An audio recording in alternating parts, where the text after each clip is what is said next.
Going.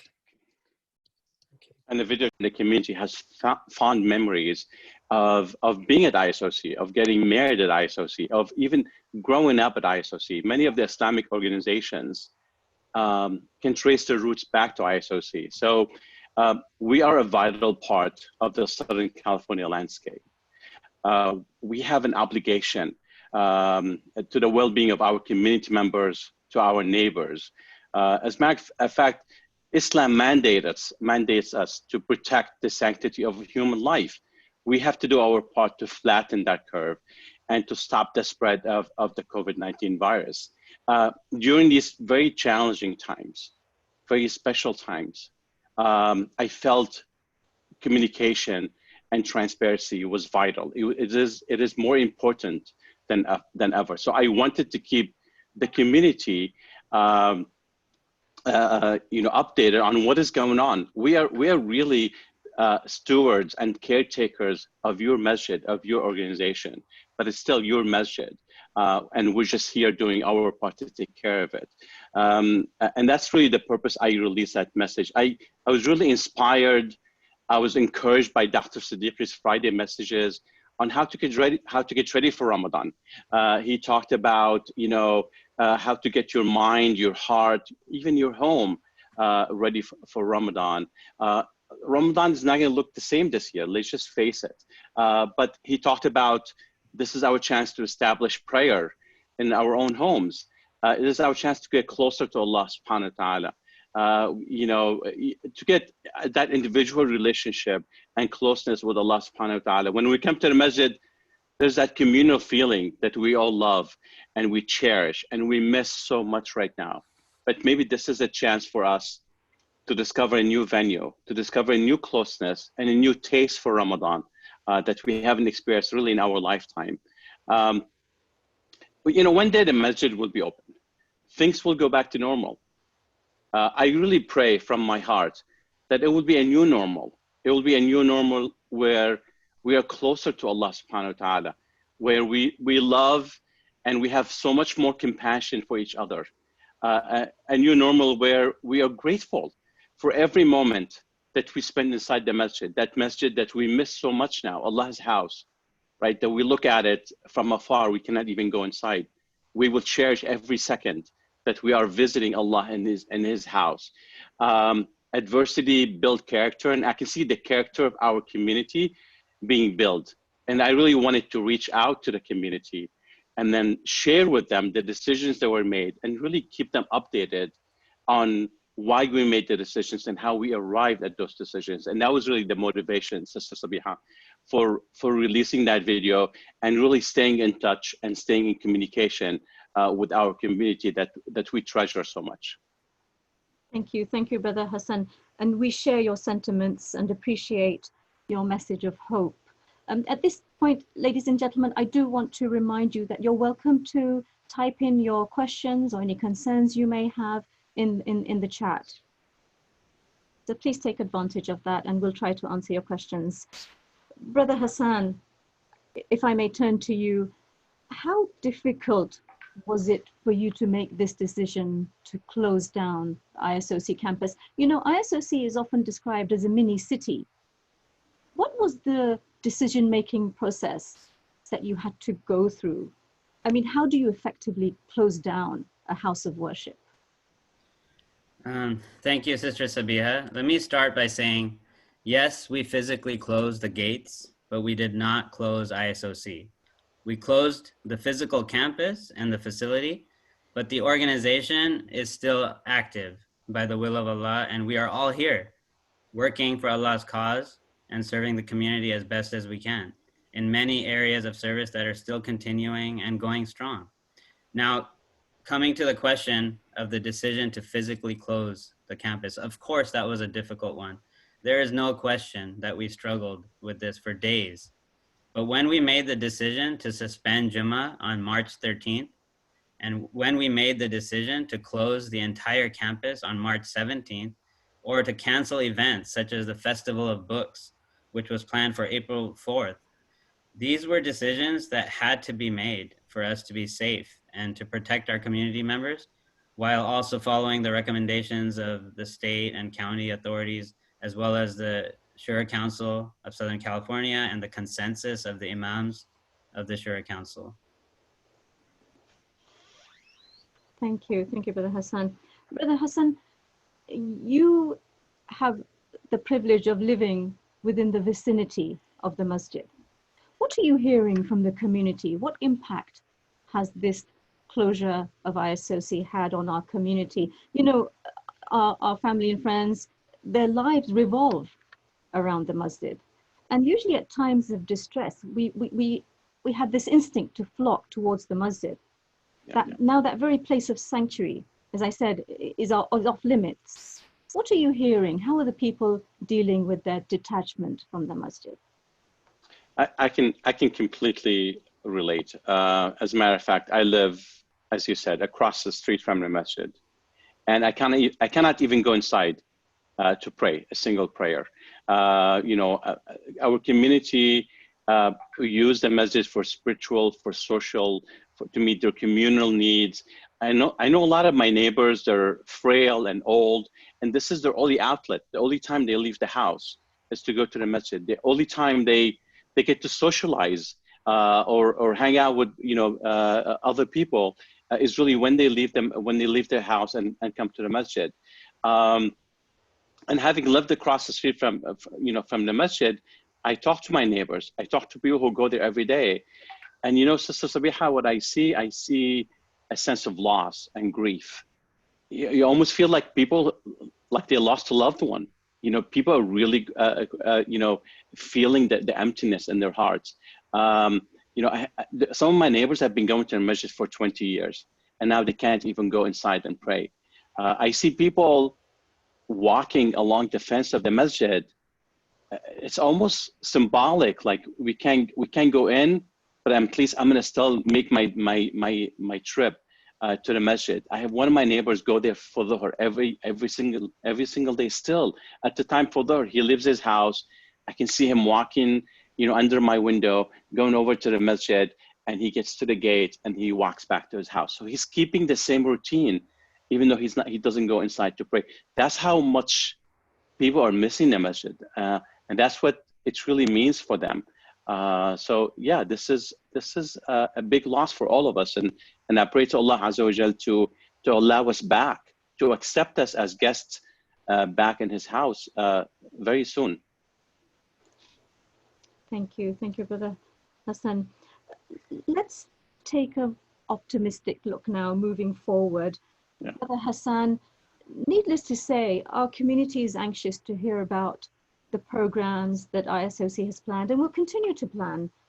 Tell us how all this is being accomplished. We know the masjid is closed, so how is this effort taking place? Are we going to be able to cater to all the demographics of our community? Share some details with us, please, Brother Hassan. Sure, of course. So I want to start by saying I'm blessed to have an amazing team of volunteers, including the masjid board, the youth group, and also our dedicated masjid staff. I want to thank all of them. I can't name all of them right now, but inshallah, Allah will reward them abundantly for their contributions and dedication. It's definitely a team effort that has kept us going during this challenging time with amazing programs and services for adults and youth that have been operating virtually and remotely for the community these past weeks. Now, I'm pleased to report that this same team effort has brought to fruition a solid Ramadan program for all of you to benefit from. And let me share some of this with you here. Can you see my screen, Sabiha? Yes. Yeah, okay. So this year, we've put together a very diverse series of programs for you and your family to enjoy and benefit from the comfort and safety of your home. There are three types of programs that you will see this Ramadan. First, daily.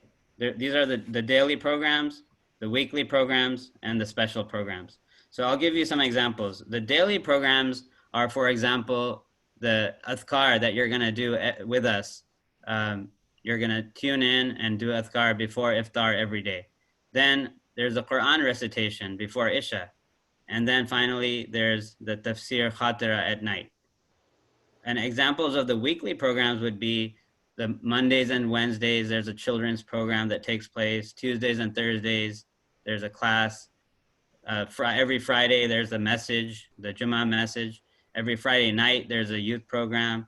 There's qiyams on every Saturday night, and every Sunday, there's tafsir. So those are examples of the weekly programs. And then we have our special one-time events that will be taking place in Ramadan. So for example, this Saturday, we have a special qiyam program. Then there's a Zakat seminar on May 3rd, a virtual Ramadan banquet on May 9th, the Laylatul Qadr program on May 19th, and Khatm al-Quran program on May 21st. Now, we have a website built especially for Ramadan information, and that is ramadan.isocmasjid.org. So you can get up-to-date information about all of this there. Now, just like we have these, so we have these programs, daily, weekly, and the special programs. We also have these programs for all age groups. So I want to go over that a little bit. First, we have the children's ages 5 through 12, then we have the youth, and then we have adults. So here are some examples. For children's ages 5 through 12, we have On Screen with Dean the Tiger, Ramadan with Noor Kids. For youth, we have Getting Caffeinated on Fridays, Youth Qiyam, special classes. And then for adults, Zakat seminar, tafsir class, and special classes and seminars. So as you can see, there's something for everyone. There's something for everyone in the family to participate in. Now, the website, ramadan.isocmasjid.org, please check it out. It has all the latest and most up-to-date information about our Ramadan virtual programs. Because some things may be changing, so you want to always check it all the time to see what the latest information is. Now, on that site, you'll have the links to those events. Most events are broadcast on Zoom, YouTube, and Facebook. Also on this website, you will find recordings of previous events. So if you can't attend something, you can go back and watch the recorded video. Also, there's going to be a frequently asked questions and answers section, which is very helpful for some of the common questions that people have. And there will be other things on that website as well. So people, it seems, can still donate for iftar. How will those donations help the growing number of families facing food insecurity? Will meals be distributed? Does ISOC still accept and distribute zakat on behalf of the community? Yes, so look, as you know, Ramadan is the time for charity. It's the time of giving, of helping others. And the current crisis that we're in makes this aspect of Ramadan even more pronounced. So ISOC recognizes this, and we will do our part to facilitate, to give you the opportunity to help and to give and play your part. So first of all, let's talk about the iftars.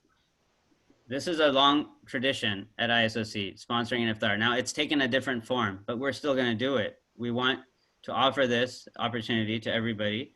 And basically, the idea is that we have made arrangements with local Muslim restaurants and caterers who will safely provide professionally prepared meals. We will then arrange for a drive-by pickup system where families can enter our parking lot, open their trunks, receive the meals, most likely up to 4 per family, and then drive away safely. If you would like to sponsor these meals and receive the blessings of feeding a fasting person, simply go to our website and choose sponsor an iftar and select how many meals you would like to sponsor. Each meal is $8, and you can select as many as you would like to sponsor. Now, coming to the next one is zakat. ISOC is still collecting your zakat, administering and distributing to those in need. So please go to our website, select the zakat category when you make your contribution, so we can distribute the assistance to those in need during this time. Now, third, volunteer. If any of you are willing to volunteer in any capacity, please sign up on our website.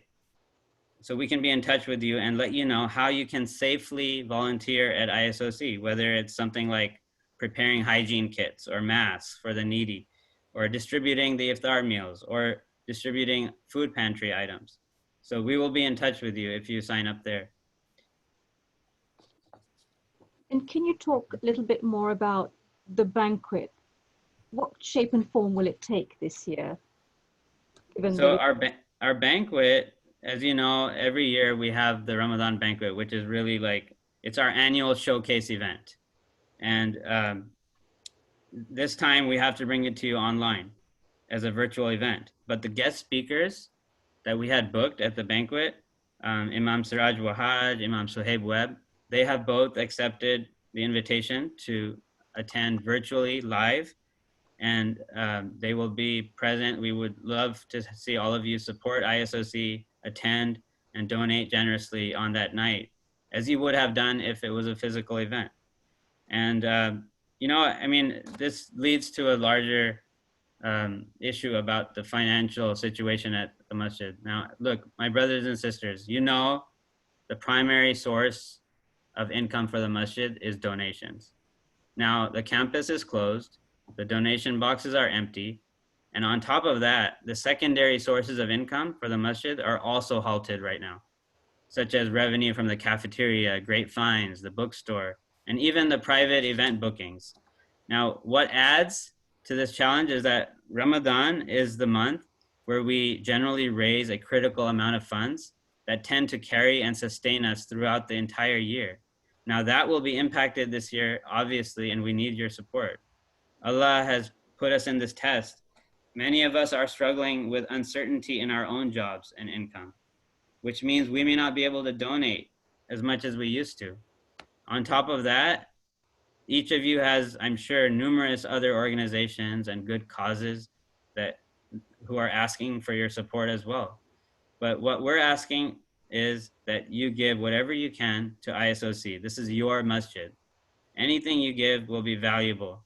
And we pray that Allah continues to bless you and protect you and your family. There are three main ways that you can support ISOC financially this year. The first one is the power of 2020. This was previously known as the power of 1,000. This year, we're looking for 2,020 supporters to step forward and sign up to be a supporter of ISOC, which means that you will give a one-time donation of $100 or more, or sign up for a monthly pledge. The second one is the banquet, which we were just talking about earlier. The banquet is on May 9th. This is our annual event. You will support us by attending and donating generously on the day of the banquet. And the last one is really just dropping a donation. Now, just imagine when you would come to the masjid for a prayer or to listen to a lecture, you would see that donation box, either the one that's fixed on the wall or the one that floats around. And what would you do? You would open your wallet, right? And you would take $5, $10, $20, whatever you had, and you would drop it in that donation box. Now we're asking you to do the same thing. Just drop it instead into ISOC's online payment website or to our Venmo account. Now, inshallah, with your support, not only do we want to ensure that our masjid endures this crisis, but we also need to make sure that the masjid is here, strong and resilient, and to continue serving you as soon as we do reopen, inshallah. I just want to mention at this point, I know some of you have questions related to Taraweeh and following Taraweeh online, your fiqh questions. We will be deferring those questions to Dr. Siddiqi, and we will post those answers online for you. So we'll do that very, very soon. So Hassan, are you confident, because one of the questions that keep coming up from our audience, are you confident that ISOC can maintain its sustainability throughout this crisis? Inshallah, I mean, that's our hope. Let me add a little bit color to what Hassan said. Yeah. So, you know, Allah subhanahu wa ta'ala will protect his house. And this is Allah's house. I think all we are asked for is whether you come to the masjid physically or virtually, or you want to support a cause. I could support a cause of a masjid far away that I never even attend, right? So this is Allah's house, and Allah is going to ensure that His house continues to function, inshallah. This is a test for us in our lifetime. What did we do? Did I help support this cause? As caretakers and stewards of this masjid, the Masjid al-Shura, the board, one of our primary responsibility is receiving this masjid from the previous generation, right, and leaving it in a better position and leaving it stronger for the next generation. So inshallah, our focus, our intention is to leave this masjid stronger. Some trials will make you stronger. They don't have to destroy you. They just make you stronger. And I'm optimistic that when we come out of this, we're going to have the physical masjid, we're going to have the virtual masjid. We're going to have the physical programming, we're going to have the virtual programming. The love and the passion that we feel for our masjid now, it's going to increase that commitment to our masjid. We are going to value, as I said earlier, we are going to value every second that we are in that masjid now. When I see that donation box, I'm happy now. I'm happy to physically see the donation box and actually put some money in it. So Allah's masjid, Allah's house will survive. That's not the question. The question is, what am I going to do about it? What are you going to do about it? And the simplest thing to do and to show Allah subhanahu wa ta'ala our commitment and what we're made out of is to treat this Ramadan just like any other Ramadan. If you take out your zakat during Ramadan, it's a certain amount, continue to do the same thing. If you make a pledge to give a certain amount in Ramadan, or you had a certain amount in Ramadan last year that you want to give this year, keep that pledge to Allah subhanahu wa ta'ala. And that's really the easiest thing and the most sincerest way to show Allah that, look, I support your house. And then have that be a reason for you to really show Allah what you're made out of. So just continue supporting the masjid you always have. And it's our mission to leave this masjid financially as an institution stronger than when we found it. And we ask for your support and Allah's help in this mission. Thank you, Brother Hassan. Hassan, we've talked about Ramadan programming, and obviously people want to know about Eid. What can we look forward to?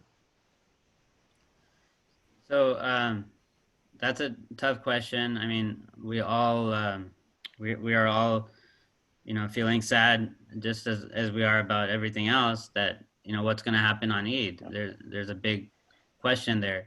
So we're going to cross that bridge as we get closer to the date of Eid. And if the authorities relax the rules, then maybe we can do a small gathering. Perhaps we can do it at the masjid. The one thing we know for sure is what we did is we canceled the convention center, because we know that there's no way we're going to have a large gathering there. But other than that, we just have to wait and see. I hope that answers the question. And any final thoughts, Brother Hassan? This is a difficult time for all of us, and we hope that you will make your masjid in your home, make your home like the masjid at this time. Do the best you can to get through this time, and inshallah Allah will make us, like as Brother Hassan said, make us stronger when we come out of this. That's what I'm looking forward to, inshallah. Inshallah. We have a question from the audience about the mortuary. Is the mortuary open? Is it functioning right now? No, the mortuary facility that's on our premises is not functioning. However, the cases that come in, and we are referring them to an outside agency that is capable of operating during this time, because there's some special rules that have to be followed right now. Brother Hassan, any final thoughts from you? Even though these are difficult times, I I remain to be optimistic. Subhanallah, when you go through and then you are appointed at a position of leadership, I truly believe in my heart that Allah will never require of us something that we cannot handle. We all talked about these tough decisions that we had to make, and when we make these decisions, when we meet, subhanallah, the team, in reverence of the greatness of these decisions, I asked the team to pray Salatul Istikhara before they come to an executive committee meeting.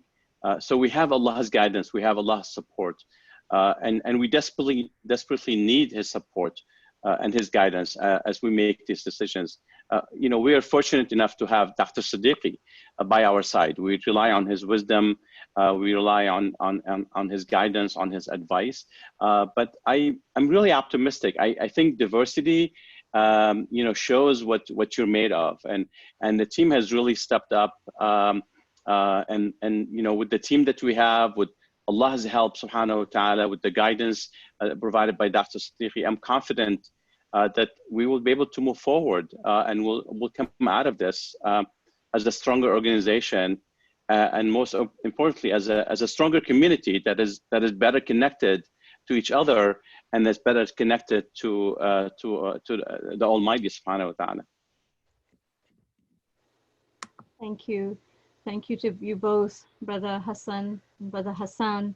We appreciate your leadership and your outreach, and I'm sure the community will appreciate this time, an opportunity to hear from you. And thank you to our participating audience for allowing us to be your virtual guests in your home. Yes. I don't see any more questions, and I just want to wish everyone good health. Please take care of yourselves, your near and dear ones. We wish you good health. We wish you a peaceful evening. Brother Hassan, we will join you in closing dua. Alhamdulillah, wa salatu wa salam ala Rasulullah. Oh Allah, we ask you to remove this adversity from us. Oh Allah, we ask you to heal those who are sick. We ask you to feed those who are hungry. Oh Allah, our hearts have been broken by being away from your masjid. We ask you to heal our hearts. We ask you to, we are deprived. We are in need of your generosity. We ask you to bestow your love, your mercy, your compassion on us. Oh Allah, don't let this adversity define who we are. Let this adversity bring out the best in us. Let this adversity be a cause for us to enter Jannah. And let this adversity be a cause for us to get closer to you and to be stronger in our faith. سبحان ربك رب العزة عما يصفون وسلام على المرسلين والحمد لله رب العالمين.